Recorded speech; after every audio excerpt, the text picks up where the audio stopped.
With that, I'm going to hand it off to Jillian. Okay, thank you, Patrick. Can everyone hear me? Yes, ma'am. Awesome. All right. So, first, I wanted to start with some announcements. So, if you are a competitor for the GFK, obviously you should know already if you're competing or not. Um, I would appreciate you guys if you could sign that NDA form because it is required to participate.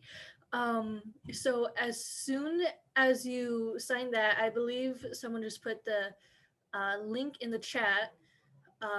So you'll sign that for yourself. Everyone needs to do it individually. Send it to your team captain, and then team captains, once you have all of your members signed, send it to david.stanton@gfk.com. Um, and we would like those by Friday at 2:30 p.m. because we are also having a kickoff meeting this Friday at 2:30 p.m. If it is not required, but it's kind of just to help us all get together, understand how the working with the advisors and the scheduling is going to work, and it'll be cool to meet your fellow competitors that are on other teams as well. So we also want to make sure that you can access the Google Drive. There is also a link there. If someone can put that in the chat as well, make sure you can access your teams folder and only your teams folder. So before we were calling them teams A, B, C, so that correlates to 1, 2, 3. So just make sure you can access that. And also make sure to read through the GFK Hackathon Information Hub document because that's where we'll have kind of just community accessible things. I've put some tools in there you might like to use when it comes to planning, and also some examples from a previous business hackathon competition that me and Andrea took part in the fall semester. And lastly, no general meeting for next week or the 30th, which I believe is during spring break, because we will be doing the hackathon during that time. So uh, if you're not participating in the hackathon, then there's no general meeting. Otherwise, us as competitors, we might choose to meet during those times, but that's all up to us. And I will go ahead and start with my effective presentation. Um, all right, so thank you guys for coming. This is a demonstration of effective presentation skills for competitions and conferences, presented by me, Jillian Munoz. And just as a preface, most of this advice comes from my experiences, so they could vary between people to people if they're a different major, involved in different projects. But I've been using PowerPoints for over 10 years for school and extracurriculars and clubs like this. So I'm hoping you guys can find some use in it, even if you've also been uh, using PowerPoint for a long time. So first, for our learning objectives, we want to understand the best practices of academic and professional slideshows, decide if a script is necessary, how to format and design slideshows, whether from scratch or from a template. The design is really important no matter what you're doing. How to abide by difficult time limits, both short and lengthy. Some people find it difficult to narrow down their project into, let's say, for the hackathon, it's 5 minutes. That's a very difficult time limit, in my opinion. Or sometimes lengthy. If someone has to present for an hour, they might find, how do I talk about this without losing everyone's interest or sounding boring or forgetting something? Understand the differences between academic and professional presentations. We'll also go over that, and how to handle Q&A sessions. So the flow of a presentation. Basically, you need to understand and keep in mind throughout this whole workshop is that you're telling a story. So we know how a presentation flows usually. You need a title slide, you need an end slide, but how do you really make it a story? So first, of course, we have our title slide. Think of it as the cover of your book. If your story is going to be a book, it is Good to represent it accurately in your title slide or your book cover. And then this is more specific to business presentations, or this hackathon is an executive summary. So executive summaries are basically like an introduction and summary of the most important parts of your business plan. You're going to leave out things that are overly technical, and you're also going to leave out things like catchy slogans, because this is really concise and it's like a pitch, basically. So that is more specific to business rather than academic ones. An introduction to the problem. This is where you set the stage, its context, and the competition organizers already know what problem you're trying to solve, or generally the idea of what you're trying to get across. But it's your job to introduce like a need statement and say what necessitates your solution, basically. So after that, you set the stage and you introduce your solution, which is your product, your service, your brand, whatever you thought of. And that's where you can start showing off your branding. If you have a slogan, the name, and general aesthetics of everything. Then we have the explanation. This is the part in the presentation where you have the data that backs up everything. Not just in this hackathon, but it is incredibly important to back it up with data. They want you to use their data first and foremost as the like supporter for everything that you do in this project. It's incredibly important. The implementation strategy is also specific to business presentations. It's basically the marketing plan. Who do you plan on targeting? Who will provide this service or product? Will it exist with already existing infrastructure or a partner company?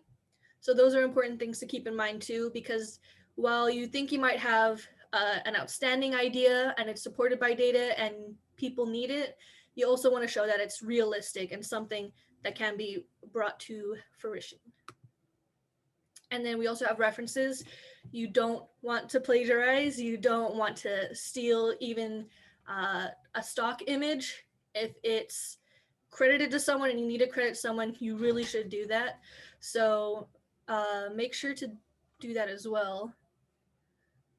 And then we also have the end slide. This is where you'll be thanking the people who organized it, the people who helped you along, like your advisors. And at the end, an appendix. So I'll talk more about the appendix later, but I consider it kind of like the cherry on top, or like a secret sauce to presentations.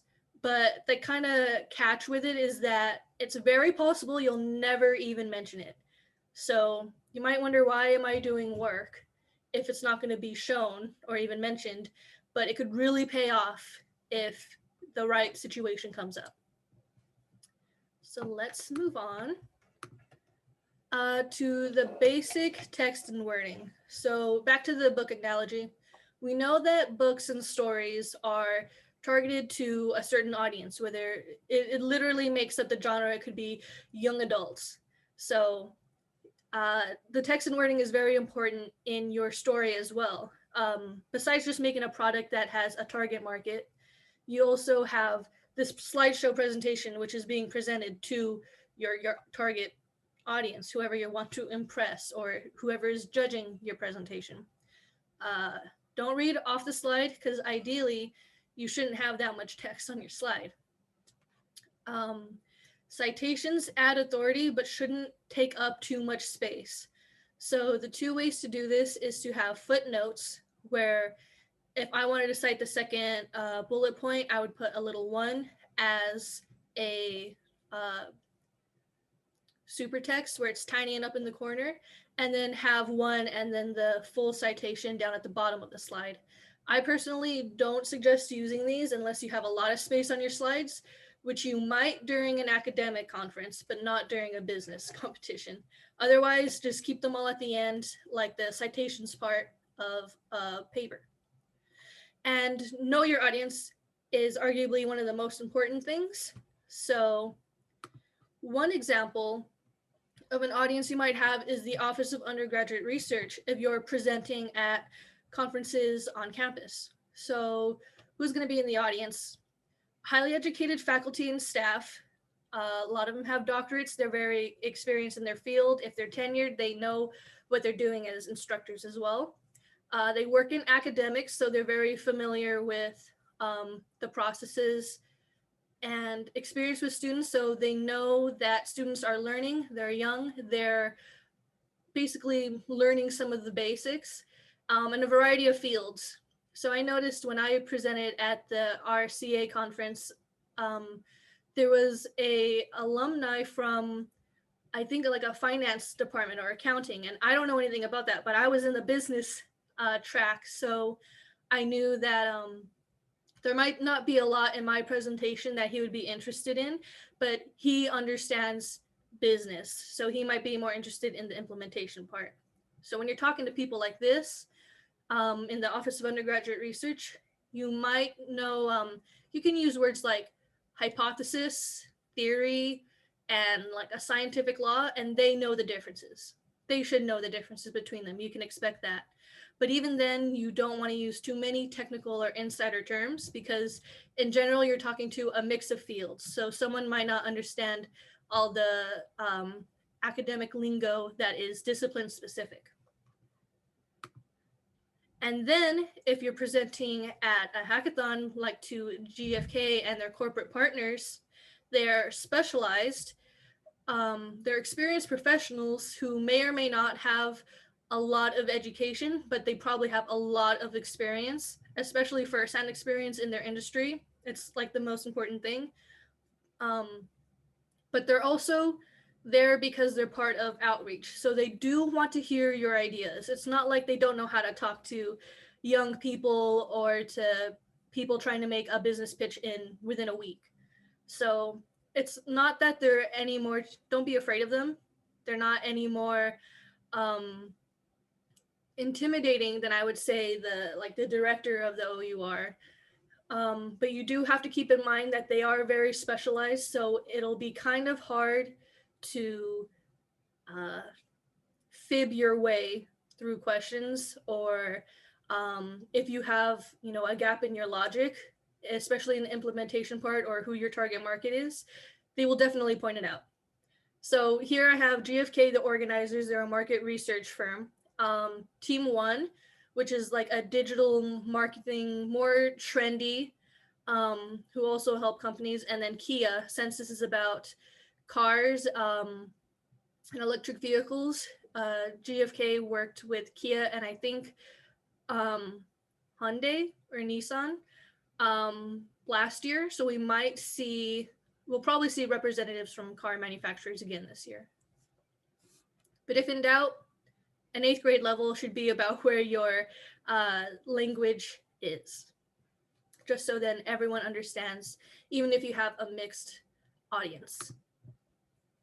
So, script or no script?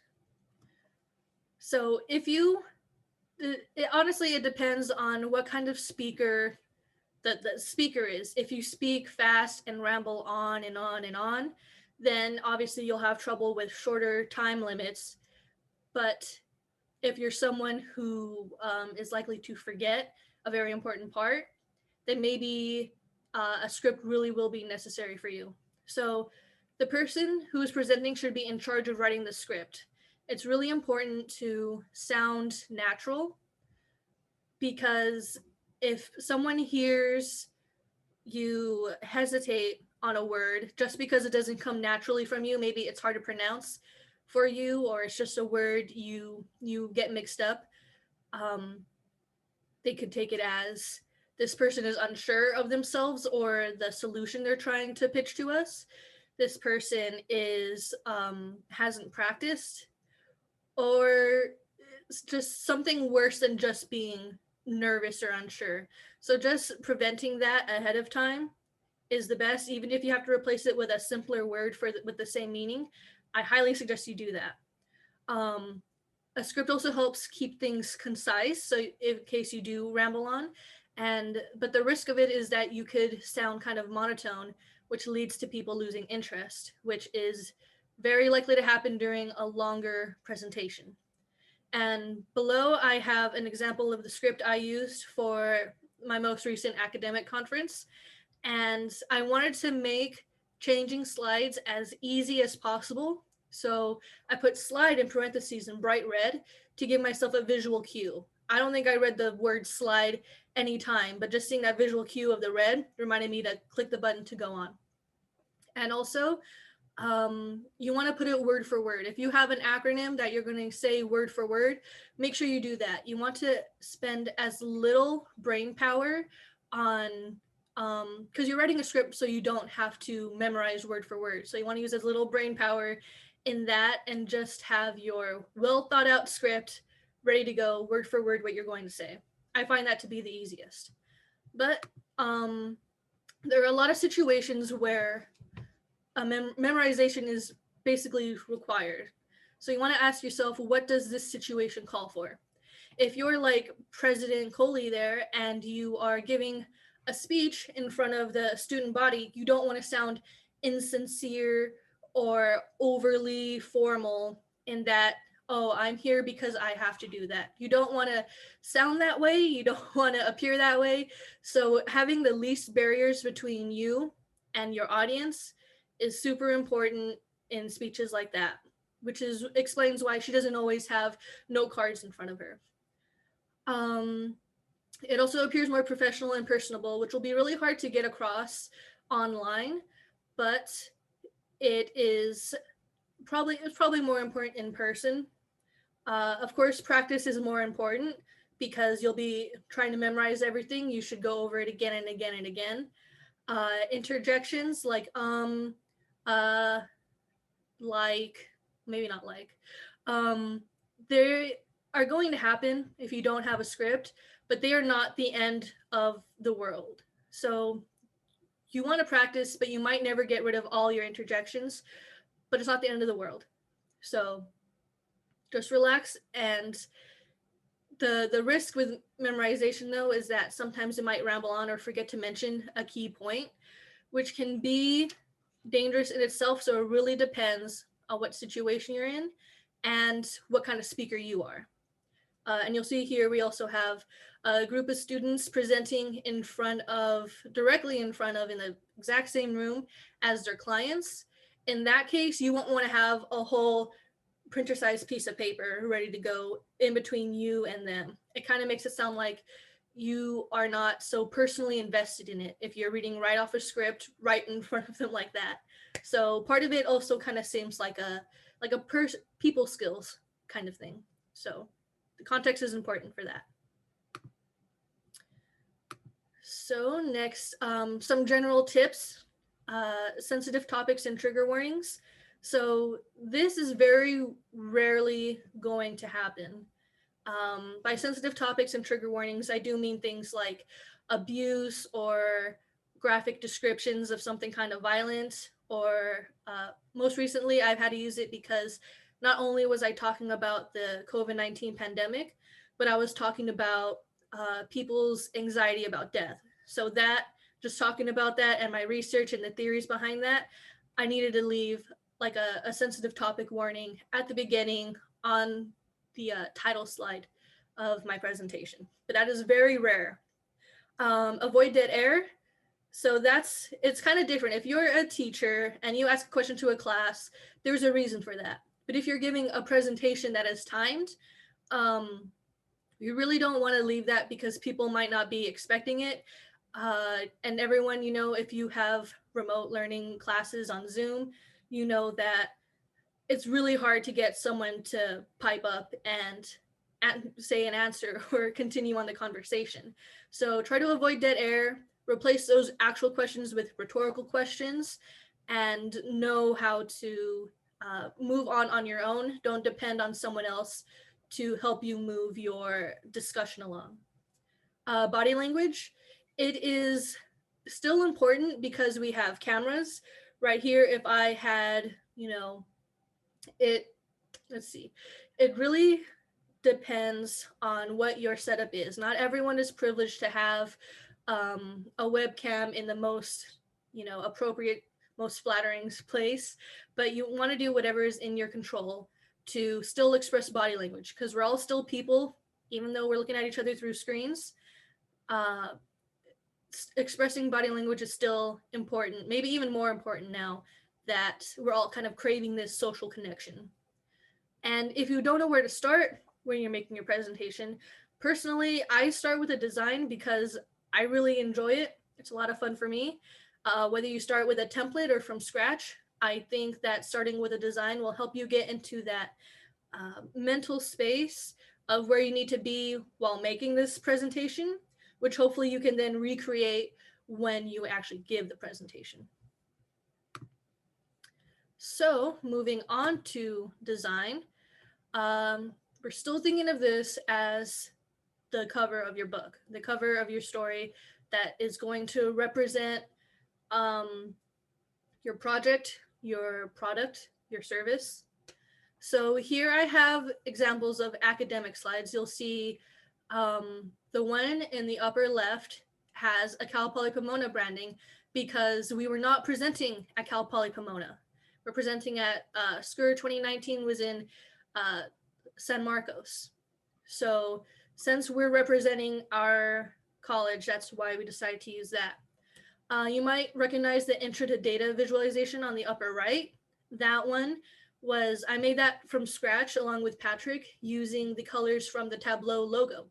So then it all kind of mixes into place. And of course, I mentioned that we're associated with the College of Business. I have our club logo and also the Center for Customer Insights because that's where we also got a lot of our information, and we work with Dr. Dung in that way too. In the lower left, we have the presentation I gave just, I think, last week, a little over a week ago. And there it is for academics, your title of your project, that is the main point. And then, the name of the people who contributed, your advisor, and other information similar to the intro to data visualization slide. And then on the right, this is actually a presentation I didn't work on, but I really liked it when my coworkers presented this at the CCIDM research seminar series. They put the event title up at the top, but it doesn't interrupt the main point, which is the title of their slide. So you can see that academic slides are going to be a lot different from consulting or business competition slides. So let's move on to those. So I've been involved in a couple consulting projects, and that's where, we get a problem, we have a client, we present to them. So you'll notice that the client's brand is front and center. And you want to keep it simple but not boring. So the one on the left, we're working with Intertrend and a car manufacturing company. So you notice we have that car in it. We also have, I'm not sure who found this picture, to be honest. I didn't make this title slide, but I would like to commend them on finding a picture that has both clients and also a very similar color scheme with the orange smoke and then their orange title. And then on the right was something I did in a class for a solar panel nonprofit. So in that one, you wouldn't want something like the smoke on the left. You want something that's open, clean, and simple is also a very valid way to go on a lot of things. You notice that these slides look pretty simple as well. So it's never wrong to go that way. But in consulting, you do want to have your client as the front and center. But when you're doing your own business pitch, your brand is front and center. It is the focal point. It should be in the title. On the left, we have Guardian by Google, which was last year our runner-up project. And so this, when you look at it, you see Guardian, smarter cars, safer cars, something is powered by Google. We have a phone and we have a dashboard. It's just, you kind of get an idea of what it is already. It was a security kind of technology. And then on the right, we have Schoolfish Resource Portal. You might be thinking, okay, what's that? Addressing the digital divide. What's the story you get from that? That one is slightly less clear with the title. And I also didn't mean to have very similar cover slides on these. These presentations are months apart, almost like 6-7 months apart, and yet they have very similar makeups. So this time I'm going to actively remember not to make a blue leftward leaning title slide again. But the reason for the blue is due to color psychology, which I won't get into, but I'll have a link to resources. Just that blue was seen as masculine, competent, clean, educated. So that's probably why we chose that. And the sponsors of the competition, corporate partners and your home institution, similar to the academic slides, we have those at the bottom as well. I think it's important because these people are giving their time, they're volunteering, or they are taking the opportunity to give us this opportunity to practice with real life problems. And so I think it's really important to have them included on the front, on the very title slide, but you might not have the time to mention them, which is why showing them clearly there is even more important. So let's see, where to find templates. Not everyone enjoys creating templates or knows how to or has special software. So these are some of the places where I think the templates are really neat. So you'll see I found this specific template that we use for the Guardian by Google presentation on Slides Go. Slides Go and Slides Carnival are very similar in that you can download it as a Google Slides or a PowerPoint template. So if you're working in a group for this hackathon, I highly suggest Google Slides so you can all work together. And we also have Canva and Prezi.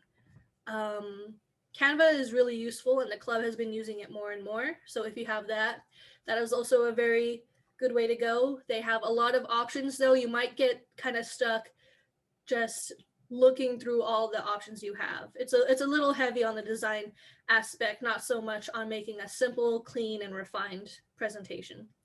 Prezi has very distracting animations, or it can, so I would suggest not using Prezi for academic or business competitions, but maybe if you're showing off a portfolio or something, that might be a good idea.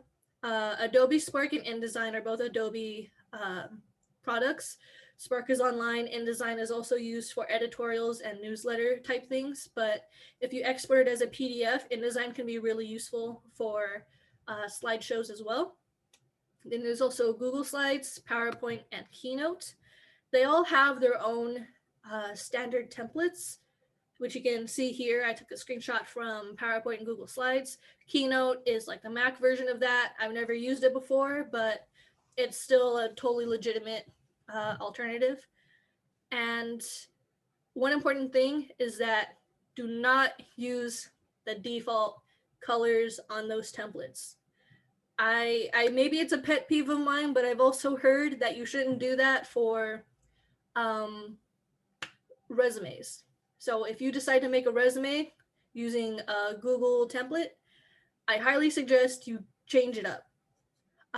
Just because if you see a template you recognize, which I think Google Slides and PowerPoint, there's not a huge amount of templates, and they've been around for a long time and they're widely used.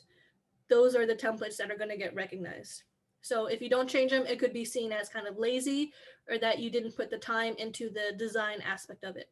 Plus, if you're giving a presentation about a brand or a product or a client, you want to make it focused around their branding. Even if it's subtle, I'm almost sure it'll still be different than what these default templates can offer you. So how do we change these graphics? So I'm sure you guys know how to move a picture around on it or add a text box to your slides. But if there's something on the slide, like in the background that you can't move, then what you can do on Google Slides is go to slide in the top ribbon and go down and click edit master, and you'll see this large picture on the right.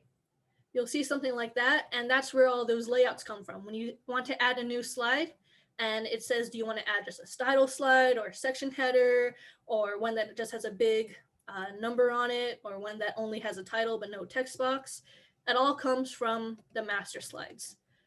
This could take a while to go through, so you only want to do it when necessary, but it's a lot easier just to add graphics in the main presentation rather than this far in the master slides.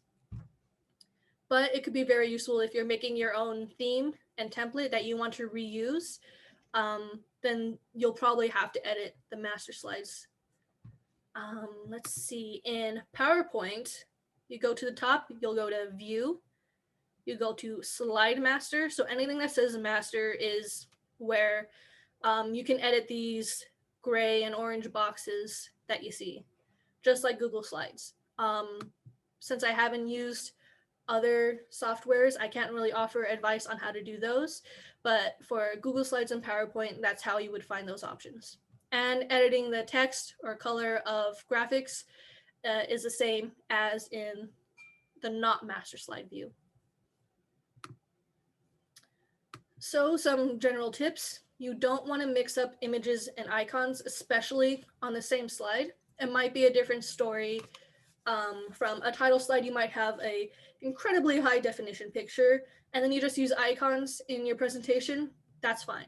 But on the same slide, you don't want to mix up grayscale images and colored images, or you could see an icon and then we see kind of another graphic, but it's not the same style.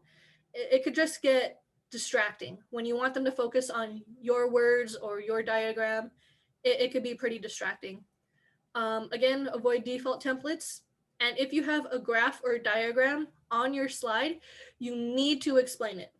If your graph or diagram is too complicated to have on a slide and to explain it in your time limit, then you should probably change the graph. The graphs and diagrams should be pretty simple so that someone can glance at it for a second or two and generally understand, okay, this is a timeline. This is a pie graph of the demographics. This is a sales example. So they really need to be simplified, but having a graphic on your slides can also be beneficial. You just need to be sure to choose the most effective data to put on your slides and make sure that you have time to explain it as well. So moving on to some challenges you guys might face is the short time limit. So in the hackathon, we'll have 5 minutes to present. That is a very short time, and they even told us to present with just one person, at max 2. Keeping it to one person is probably the most beneficial, but remember that one person is going to be the person most in charge of writing their script or being in charge of their memorization on what exactly they need to talk about. But as a team, you should all be working on what's actually going to go on your slides. So an appendix. An appendix is like, I think I said it before, like the cherry on top. It's extra information, and it could be more technical or data heavy than the rest of your slides. But if you do make an appendix, it'll likely be attached to the end of your slideshow, probably not a whole separate slideshow. They must match the level of the main presentation. That means they need to have the same consistent branding. If they have page numbers, they still need that. If you make graphs, they should be, the same color scheme. And an appendix is kind of tricky because it's better to be safe than sorry. If you make an appendix, you can make it only 2 slides, you can make it 10 slides, but since it's outside of your allotted time, and not everyone has an appendix, no one's going to ask you, can we see your appendix? That's not a thing that everyone has. But if during the Q&A someone asks you, did you think about this or that, but maybe you couldn't include it in your presentation? Imagine how cool it would be if you could just click a couple buttons and be like, actually, we did. Here is something that was completely prepared, that whoever's answering this question is completely prepared to explain, and we have a slide for it. We just didn't have time to go over it. If given that opportunity, it can be really beneficial, but you also have to be prepared to just accept that those slides might not be seen at all. So that's the appendix for you. Animations can be useful to guide focus when a slide is very information heavy. And in a short time limit, you might not have a lot of slides. So if you only have 4 slides, but they're so dense and packed, it'll be super hard, not just for the presenter, if they're referring to the slide in their presentation, but also for the audience to understand what's going on. Which diagram do I look at? Which sentence or figure or number do I look at? So having things slide in as you talk about them will be really beneficial, even for short time limits. You might think that you don't want to use any animations or anything too fancy, but they can also help guide focus in a very useful way. Spend no less than 30 seconds on a slide, except the title or end slide. So those, of course, will be simple to be like, hi, my name is Jillian. This is our product. And, that might be it. This is who I work with. And that's it. So we understand that. But if you have a 5-minute presentation and you have 10 slides and you're just clicking through them really fast, it might be a bit jarring, I guess. So my personal advice would be to spend no less than 30 seconds on a slide. With a short time limit, skip transition slides. That means if I had a section header, a slide between when I was talking about basic best practices in design, if I had a slide that said design and that's all it said, just to show I was changing topics, I would actually save that for the longer time limit presentations. So for long time limit presentations, you can still use animations, but in this case, you'll be using them in a different way. You'll use them to get audience attention, and you need to find a balance between functional and entertaining. So some of the resources that you guys will have access to at the end of this presentation really go in deep into the design and making impressive animations using the limited tools in Google Slides or PowerPoint. But you really need to find a balance so then people aren't just waiting for the animations. I just want to see what animation is next. I'm distracted. I don't want to pay attention to what the speaker's saying. You don't want to do that. But you also want them to be functional in that they get your audience attention when you need to. Also, this is when you can have those transition slides or section headers. It might be good if you are a very fast talker or someone who rambles on. You see this section header, you feel like you've accomplished a section, you know what you're presenting on next, you can take a deep breath and then just continue. And hopefully that'll help a long time limit if you're nervous about that, because I think we all understand that there are different issues with short time limits and long time limits. When it's a longer time, it's more important to practice speaking deliberately and hitting those conversational tones. Because you don't want to sound so monotone and droning on and on and on, because you want to keep their attention. And if you have a 5-minute presentation, they at least know, like, okay, you have 5 minutes, go. And they're trying to absorb as much as they can in that short time. With a long time limit, they might feel like they can doze off or start thinking about one topic that sparked their interest, but completely miss the next 10 minutes while they're sidetracked. So animations can be very important during long time limit things, but with animations, you also need to not be distracting. Also, multiple speakers with specialized areas. Of course, that depends on the situation you're in, but having multiple speakers is much easier in a long time limited presentation than in a short time limit. All right, and presenting with a team. We'll introduce new problems. So you want to have easy to understand signals for who speaks when.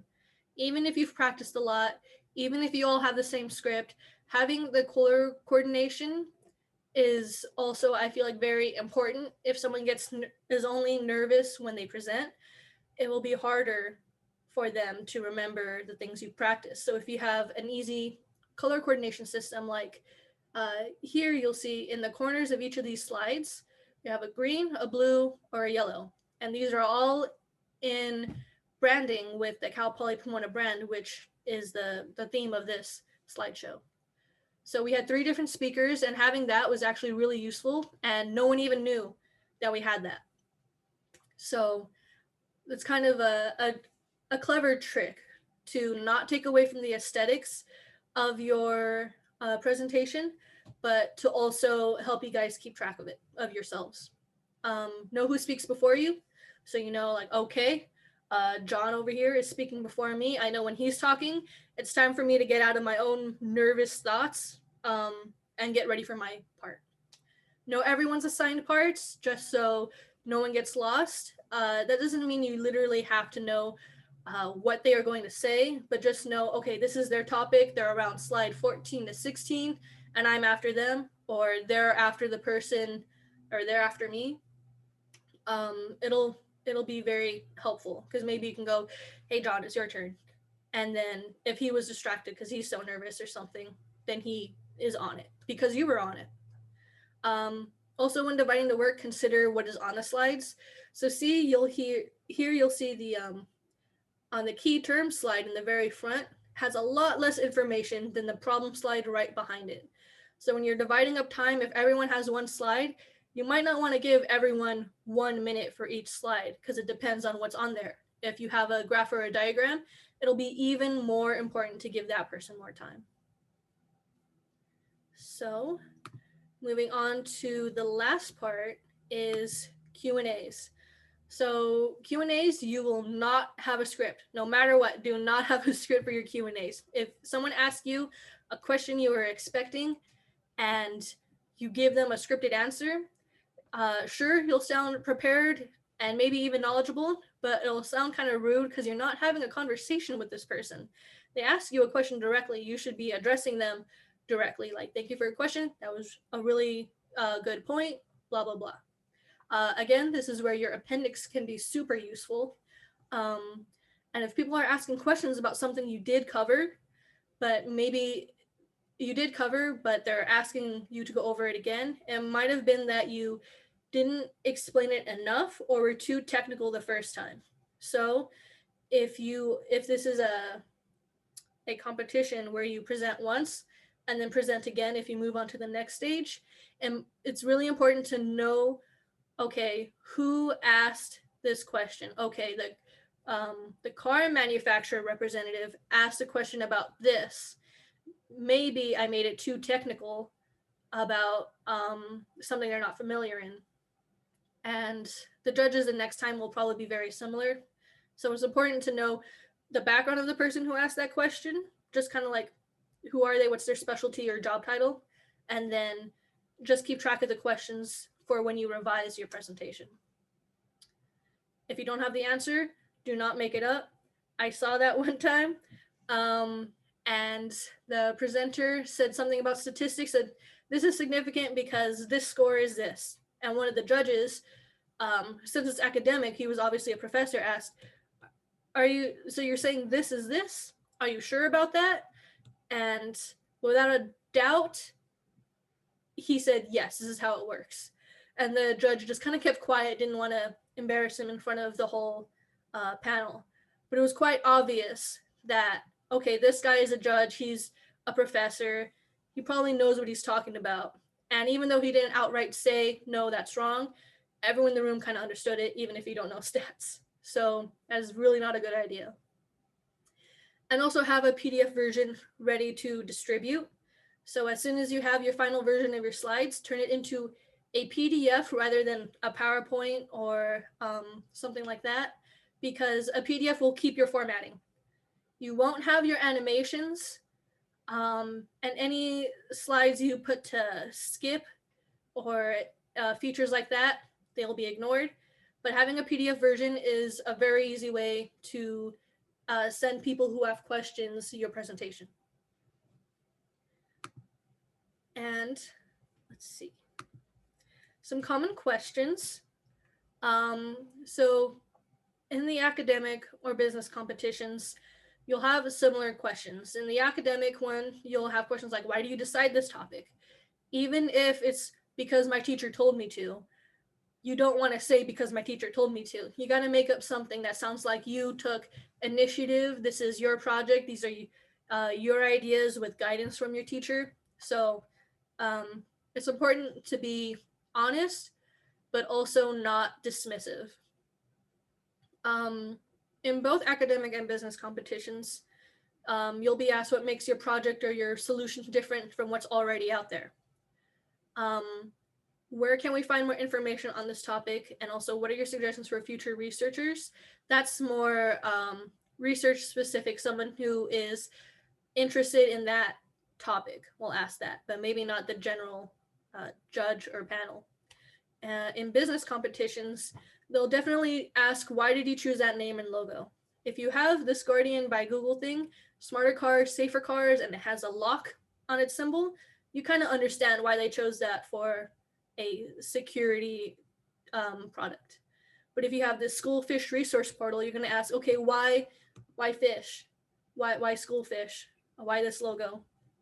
So make sure you have a story behind that and a purpose, and someone is ready to spit that out as soon as you can.